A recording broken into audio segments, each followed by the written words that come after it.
नमस्कार, आपका स्वागत है। कलयुग के अंत के विषय में हमारे प्राचीन पुराणों में पहले ही भविष्यवाणी की हुई है।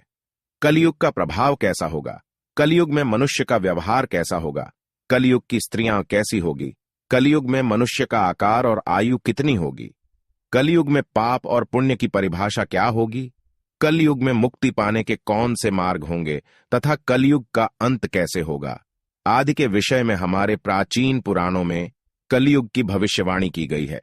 भगवान श्री कृष्ण ने कलयुग की भयावहता का वर्णन गरुड़ जी के सामने किया है, जिसके बारे में प्राचीन गरुड़ पुराण में बताया गया है। तो चलिए जान लेते हैं कलयुग के बारे में की गई प्राचीन भविष्यवाणियां।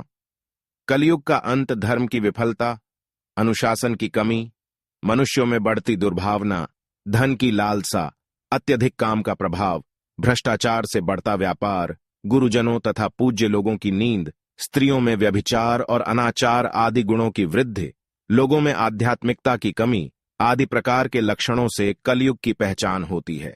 भगवान श्री कृष्ण ने कहा था कि कलयुग में मनुष्य का मन अत्यधिक कठोर हो जाएगा। मनुष्य अशांत, चंचल, धर्म से विमुख होकर अधर्म के पथ पर चलने वाले होंगे। उन्हें शास्त्रों का ज्ञान नहीं होगा, जिसके मुख से जो भी निकलेगा उसे ही शास्त्र समझा जाएगा। कलयुग के अंत में अधर्म और आसुरी शक्तियों का विनाश होगा और पुनः नए युग का आरंभ होगा, अर्थात फिर से सत्य युग का आरंभ होगा और सृष्टि का यह चक्र चलता रहेगा। चारों युगों में कलयुग अंतिम युग होता है। सबसे पहले सत्ययुग, उसके बाद त्रेता युग, फिर द्वापर युग और अंत में कलयुग। महाभारत के युद्ध के पश्चात कलयुग का आगमन पृथ्वी पर हुआ था। यह युग धार्मिक और आध्यात्मिक स्थिति में सबसे कम प्रगति करने वाला माना जाता है। मान्यता के अनुसार आज से 3137 साल पहले महाभारत का युद्ध हुआ और कलयुग का आरंभ इस युद्ध के 35 वर्ष के पश्चात हुआ, अर्थात भगवान श्री कृष्ण के अपने धाम जाने के बाद हुआ। श्री कृष्ण कहते हैं, कलयुग में लोग अपने स्वार्थ को ही सर्वोपरि मानेंगे। धर्म का त्याग करके मटीरियलिस्टिक उद्देश्य को पाने के लिए जी जान से कोशिश करेंगे। धर्म में विश्वास न होने के कारण लोग अन्यायपूर्वक आचरण करेंगे। यदि हम आज के समय में देखें तो पाप इतना बढ़ चुका है, मानो ऐसा लगता है कलयुग का अंत अब निकट आ चुका है। लेकिन कुछ विद्वानों के अनुसार यह तो बस शुरुआत है। आगे कलयुग और भी भयानक रूप लेने वाला है। कलयुग के उस भयानक रूप को देखने की क्षमता आज के मनुष्यों के अंदर नहीं है। जब कलयुग का अंत समय निकट आएगा तो ऐसी ऐसी भयानक चीजें दिखाई पड़ेगी। मनुष्य का रूप इतना विकृत और भयानक हो जाएगा कि वह मनुष्य कम पिशाच ज्यादा दिखाई देंगे। तो आइए जान लेते हैं गरुड़ पुराण में कलयुग के अंत के विषय में क्या कहा गया है। गरुड़ पुराण के अनुसार एक बार गरुड़ जी ने भगवान श्री कृष्ण से पूछा, हे प्रभु, चारों युगों में कलयुग को ही सबसे भयंकर और दुख कारक माना गया है। इस कलयुग का अंत कैसे होगा और कलयुग का अंत समय निकट आने पर कौन से संकेत दिखाई देंगे? तब भगवान श्री कृष्ण ने गरुड़ जी को कलयुग के अंत के समय मिलने वाले भयानक संकेतों के बारे में बताया है। जब पृथ्वी पर चारों तरफ ऐसे संकेत दिखाई दे तो मनुष्य को समझ जाना चाहिए कि कलयुग का अंत निकट आ चुका है और अब सृष्टि का अंत प्रलय से होगा। सबसे पहला संकेत, भगवान श्री कृष्ण के अनुसार कलयुग का अंत समय निकट आने पर मनुष्य की आयु घटकर केवल 20 वर्ष ही शेष रह जाएगी। 12 वर्ष की आयु में ही मनुष्य के बाल पक जाएंगे। उनका शरीर अत्यंत कमजोर और सफेद रंग का होगा। कलयुग में स्त्री 8 या 9 वर्ष की आयु में ही संतान को जन्म देगी।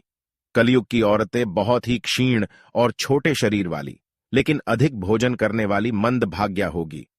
कलयुगी स्त्री कम संतान को उत्पन्न करने वाली और अत्यंत क्रोधी स्वभाव की होगी। वह अपनी संतान को दूध भी नहीं पिलाएगी और ना ही उसका पालन पोषण करेगी। दूसरा संकेत, भगवान श्री कृष्ण कहते हैं, कलयुग का अंत समय निकट आने पर संसार में पतिव्रता स्त्रियां दिखाई नहीं पड़ेगी। एक ही स्त्री कई पुरुषों से विवाह करेगी।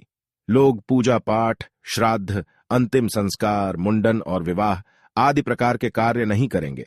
जल के अभाव के कारण लोग स्नान नहीं करेंगे और अशुद्ध ही रहेंगे। कलयुग के अंत में लोग केवल मांसाहार ही करेंगे और कोई भी सात्विक आहार नहीं करेगा। कलयुग में लोगों के वस्त्र तने हुए और चमकीले होंगे। तीसरी बात, श्री कृष्ण के अनुसार जब कलयुग का अंत समय निकट आएगा तो वृक्षों में फल आना बंद हो जाएंगे। सभी वृक्ष फल रहित हो जाएंगे। सृष्टि में हर तरफ केवल शमी के वृक्ष ही दिखाई देंगे। मनुष्य शाकाहार छोड़कर केवल मांस का ही भक्षण करेंगे। कलयुग का भोजन तामसिक और रोग उत्पन्न करने वाला होगा। इसी कारण से लोग जल्दी ही बूढ़े होकर मर जाएंगे। कलयुगी मनुष्य गाय की पूजा करना बंद कर देंगे। सभी गाय का मांस खाएंगे। गायों को केवल दूध और मांस के लिए ही पाला जाएगा। चौथी बात, कलयुग का अंत समय निकट आने पर अल्प वृष्टि होगी, अर्थात बहुत ही कम बारिश होगी। खेत अनाज नहीं उगा पाएंगे। धान्य का आकार बहुत ही छोटा होगा और फलों में रस भी उत्पन्न नहीं होगा। मनुष्य भूख और प्यास के कारण ही मरने लगेंगे। मनुष्य को केवल बकरियों का दूध ही प्राप्त होगा। पांचवी बात, जब कलयुग का अंत होने वाला होगा तब भगवान विष्णु सूर्य के किरणों में विराजमान होकर पृथ्वी का संपूर्ण जल सोख लेते हैं।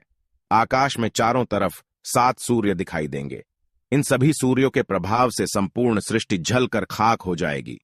तत्पश्चात रुद्र रूपी भगवान विष्णु संपूर्ण संसार को दग्ध करके अपने श्वास से मेघों को उत्पन्न करेंगे और ये मेघ भयंकर गर्जना करते हुए अगले 100 वर्षों तक आकाश से जल की वर्षा करेंगे और सृष्टि की उस भयंकर अग्नि को शांत कर देंगे। अग्नि शांत होने पर वे मेघ संपूर्ण जगत को जल में डुबो देते हैं और इस प्रकार से कलयुग का अंत हो जाता है और फिर परमात्मा अपनी इच्छा मात्र से पुनः सृष्टि में जीव की उत्पत्ति करते हैं। तो दोस्तों, इस प्रकार से गरुड़ पुराण में कलयुग के अंत का वर्णन किया गया है।